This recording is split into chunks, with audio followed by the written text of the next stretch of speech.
What was your experience with Michael Cohen as a witness? You had 2 days that we didn't see, which was in closed-door deposition. Then there was public testimony by Michael Cohen in the House. This was after he decided to come forward and tell what he presented as the truth about Donald Trump. Right. He lied back in the summer of 2018, or actually 17, rather. Sorry. He lied to the House Intelligence Committee, particularly about Trump Tower Moscow. And then he decided to come back in after pleading guilty to lying, and he testified again. And I spent a few days with him prior to his testimony, and then I led the deposition over the course of 2 days.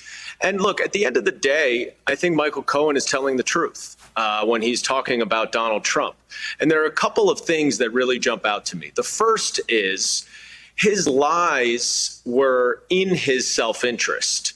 And what he professes to be the truth is against his self-interest. And that's always a very critical thing for anyone judging credibility.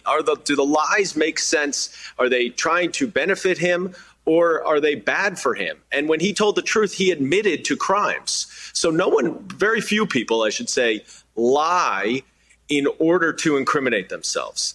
And the second thing, and you saw it in the interview with Rachel tonight, and it's sort of littered throughout the book, he doesn't overstate things. He doesn't say things that he doesn't know. And there's a strong temptation to do that. There's a strong temptation to say, oh, yeah, I heard Donald Trump use the N-word. No one would be the wiser if that were not the case.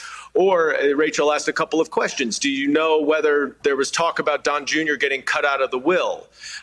Do you know whether the sexual assault charges are true? He didn't say he knew these things. And the temptation for any witness who's trying to be persuasive is to give as much information as they can. But when a real measure of credibility is when they recognize and acknowledge that there are many things that they don't know that could be damaging against the person that they're testifying against.